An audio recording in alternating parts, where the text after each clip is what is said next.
Today is Thursday, December 12th, 2024, day 21 of LiveHard Phase 3. Today's a win. We're 3 weeks in the books. We have 9 days left to go. So I'm looking forward to being done. I'm sore. I'm tired. But it's been a good day. All right. I took my progress picture first thing. Drank a gallon of water.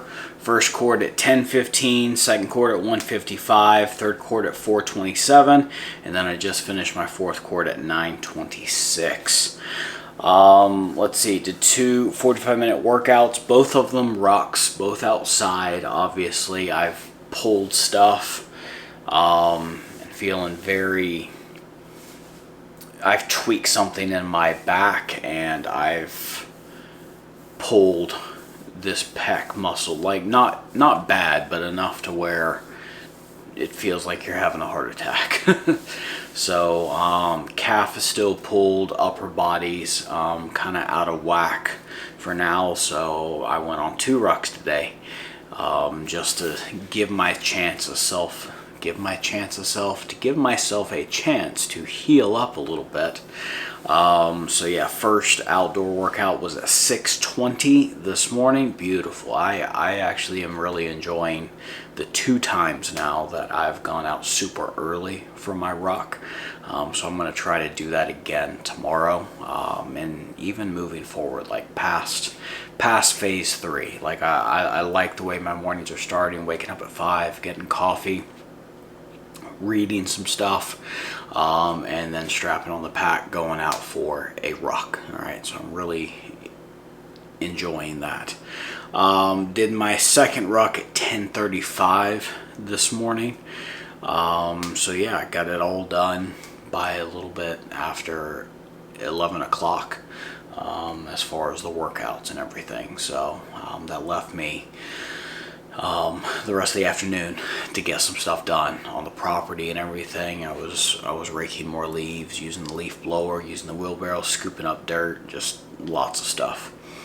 I maintained my diet, no white carbohydrates or anything like that. Of course, no alcohol, mostly just meat and cheese. We went out to eat tonight. It was my mother-in-law's birthday. I think it was her birthday on Tuesday, but we went out tonight and had chicken. There was some tomatoes on it. There was like this cheese smothered all over it. I got cream spinach just because I wanted to try it.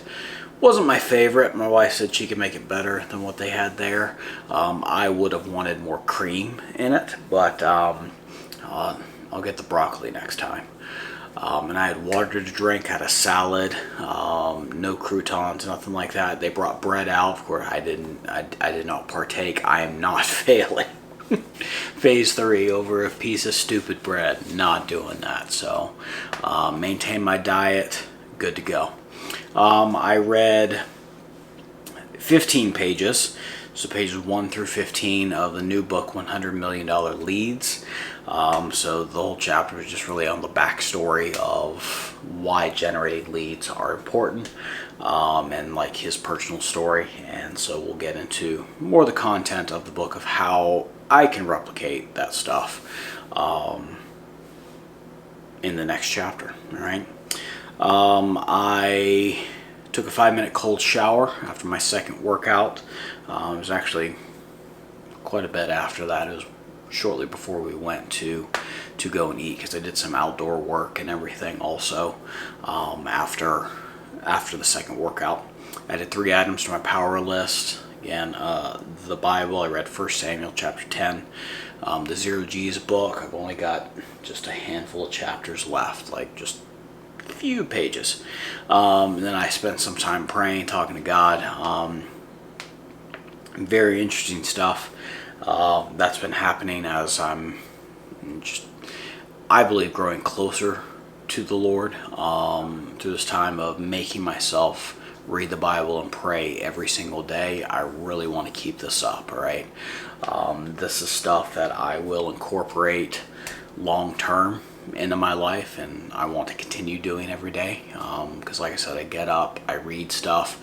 When I go ruck, that's when I go pray, and so I really value that time, and I want to keep doing that. So at the restaurant, we were waiting for a seat, so I sat in kind of the front part of the lobby, like between the two sets of doors, and there were two different couples that I ended up talking to. I just struck up a conversation with, and yeah, the first guy, he's wearing a Tennessee Vols shirt. I'm an Alabama fan, and Alabama did not make the college football playoff this year, but Tennessee did, so I congratulated him on that.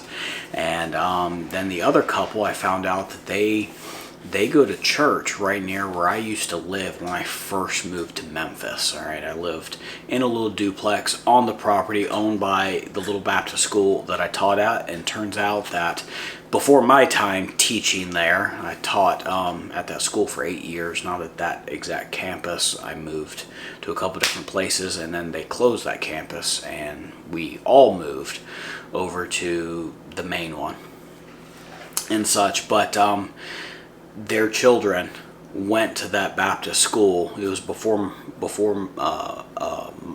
my time, but yeah, so just a small world.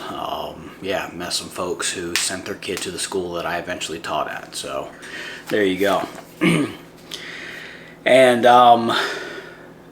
my random act of kindness, all right, it could be two different things. While I was sitting in that lobby between the two sets of doors, every person that was coming in or going out, I held the door every single time for every person coming in and out. So that was kind of an afterthought. I was just there, so I was sitting, I was waiting, had nothing else to do. So I was like, you know what, I should just open the door for people. So I did. That's not what I have written down here. It's kind of sad. It actually made me cry a little bit earlier today. While I was on my second ruck, because during the first one it was dark. I walk around the property. I even go out of the property down the road that leads to where we're at, because we're at the end of the road. Like, we are at almost at the dead end. All right. And so I'll walk down that road. The only people coming in and out are pretty much coming to or from the property. And I didn't see it as I was walking down, but as I was coming back to the property, I saw a dog kennel cage in the ditch on the side of the road. It's not there. Like, I walk this every single day. So this wasn't there the day before.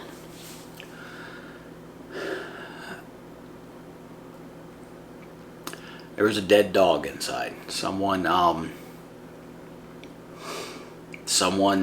just dumped their dog. Cage, dog bed, couple of blankets in there and all. Down into a ditch. And so I checked to make sure the dog was dead. It didn't move, it didn't respond to anything. You know, I rattled the cage a little bit, nothing. And so after my ruck, I went and got a wheelbarrow and a shovel, and I had to drag the cage out of the ditch. And without touching anything, you know, I had rubber gloves on, then leather gloves on. Didn't know how long it had been there, you know, dead before it was dumped there. It seemed to have recently died.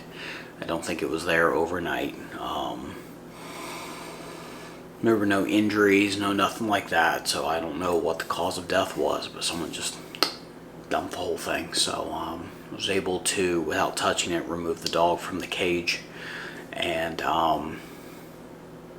take him across the street as far into the woods as I could and laid him to rest. His eye was open. And then I got the cage and everything, put it in the wheelbarrow, and took that to the dumpster that we had here. So I've